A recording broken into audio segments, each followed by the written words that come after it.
I literally have no words. I'll have to cut a lot of my commentary if I really want to talk about this because it's just me rambling on for longer than what is acceptable and necessary.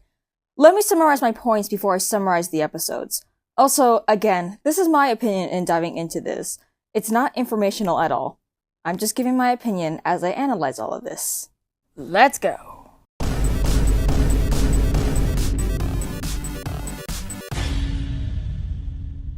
The story picks up the pieces from where we left off, but you could honestly watch it without context and it's still fleshed out properly as the intro shows scenes from the previous story recapping the moments leading up.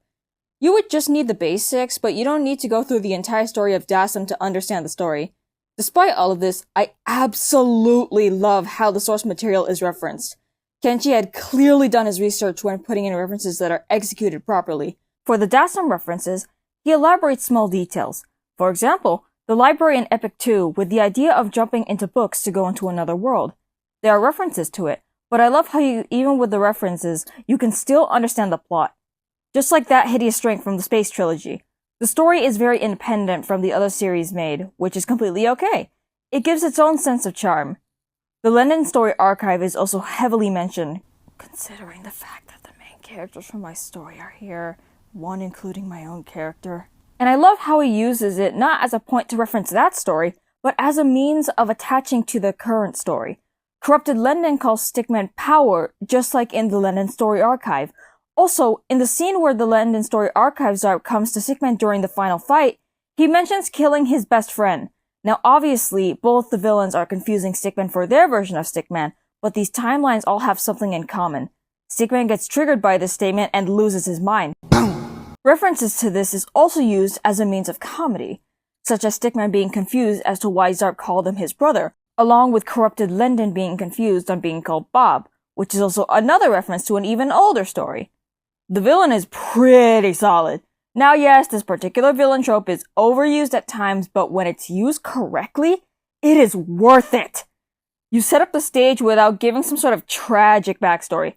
He just needs to make sense, be extremely threatening, and have a sense of evilness before the plan is executed. There are some really, really good examples of this, such as King Candy from Wreck-It Ralph, which, yeah, there's no way I'm going to be able to show some footage because I don't want Disney breaking down my door. FBI, open up! The plot twist isn't introduced at the last moment. Rather, when introduced early on, it gives people time to see the villainy flesh out and manifest itself. The tone as well sets in the mood for the character. The opening scene in the White House, for example. There is some sort of tension and unease. David gives off unsettling vibes before the twist is even shown. You can feel that he's evil before you know his plan. The body movement is also amazing, which is something I take extremely seriously. Subtle movements visualize his emotions and how the characters are feeling, even in different camera shots. The fight scenes are engaging, extremely well animated, as well as amazingly choreographed. At times, I have to slow down the video just to watch every small detail. I love the lighting, the editing, the shots. It's just so cinematic! Okay, I'm sorry. I got too excited. It's time for me to dive into and summarize each episode with a hint of my commentary. You know what that means. No, that's my job. You can't take my job.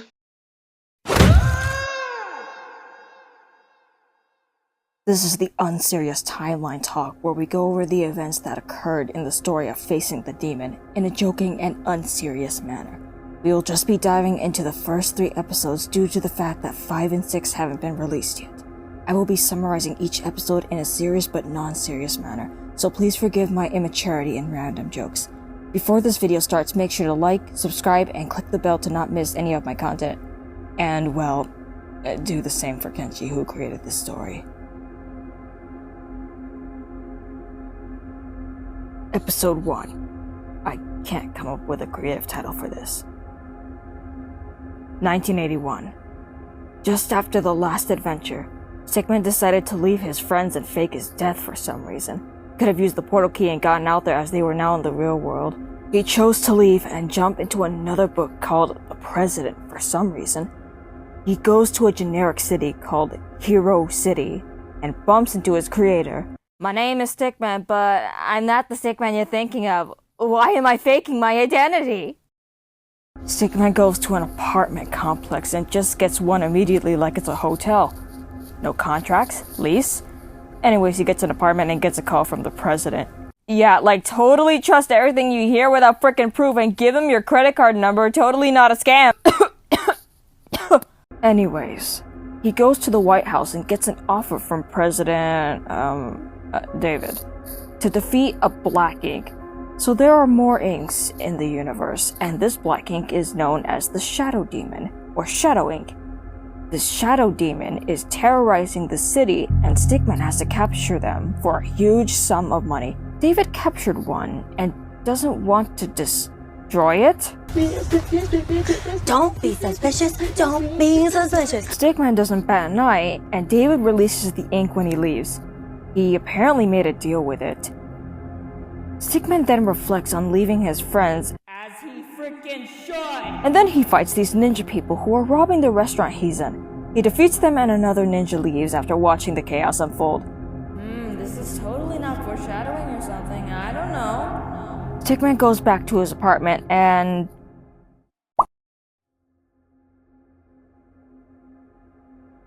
Episode 2. Stickman has a dream about Bob reflecting more about how he shouldn't have left them, and it turns ugly very quickly. He wakes up to see his arm is partially black. The lightning outside from the rainstorm tortures him as his mind flashes between a demon and Kenshi's family. Finally, the black ink that went into him last night starts to talk, and convinced that he's totally not evil. I'm a good ink and I'm going to help you stop the demon.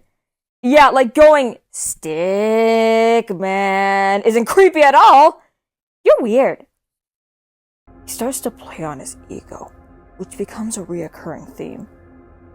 In the morning, David briefs Stickman about where one demon is located, at this mansion. A really cool montage scene of Stickman preparing to go to the mansion scene happens, and he says, "You know what? This will be easy."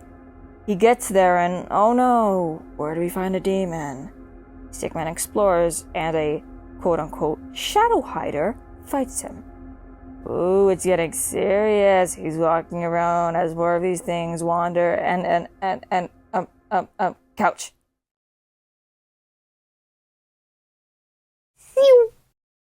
He fights them, but then says that they're starting to become boring. Yeah, because you can slow time! The ink, again, plays on his hubris, reaffirming Stickman to say that the world needs him.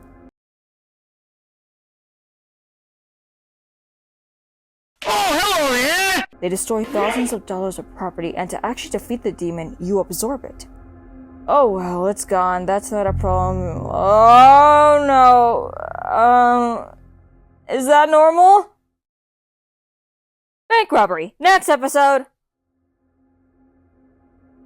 Episode 3.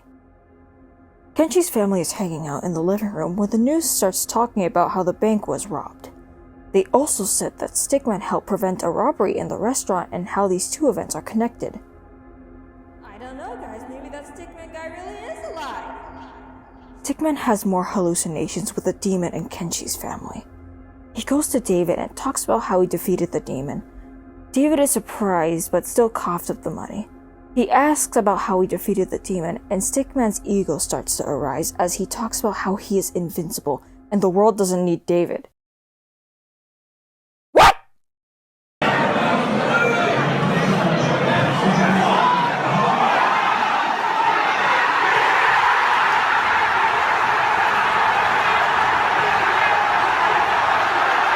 A portal has been summoned after the world shakes, and here he is. Corrupted Lendon senses another ink creature inside of Stickman, and they start fighting all over the city.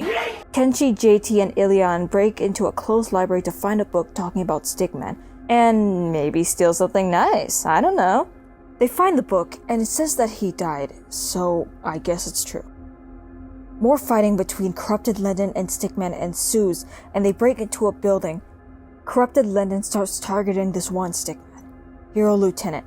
Stickman and Hero proceed to fight Corrupted Lendon together. Corrupted Lendon is down, but keep him down, he's going to get back up. He's a boss, he literally manages an entire ink production system. I know Corrupted Lendon more than anyone else. And would you look at that, I was right, he did get back up. They climb up the building. Stickman grabs Corrupted Lendon's leg. and all he just wants is for corrupted Lennon to give him back Bob. But of course, the Lennon story archive doesn't have a Bob. Stickman isn't convinced though, saying he said it last time.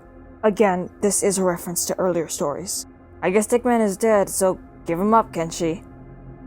More fighting happens, and this time, more people come in to join the fight. Would you look at that? Thousands of taxpayer dollars gone and people dead! Whoopsies! Oh great, another person is coming, and... oh no, it's Zarp. How's this fair? He has a mouth! They want to get the heck out of there! There's more fighting, and this Zarp confuses Stickman for Stickums, and says something that, well, makes him angrier.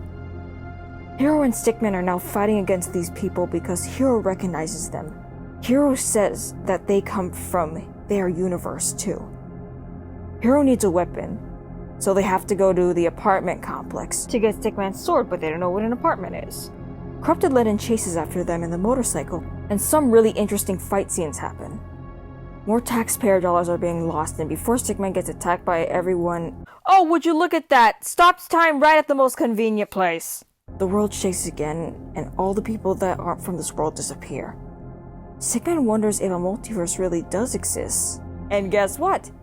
Here the boys go! Let's go! It's Stickums and London! Let's go! Not all 6 episodes are out, but Chapter 5 is being worked on and will be releasing quite soon. Consider this part 1 of analyzing the series. I'm currently writing the second script and working on episode 4. Please watch Racing the Demon. It's so good. I love it so much. Okay, bye.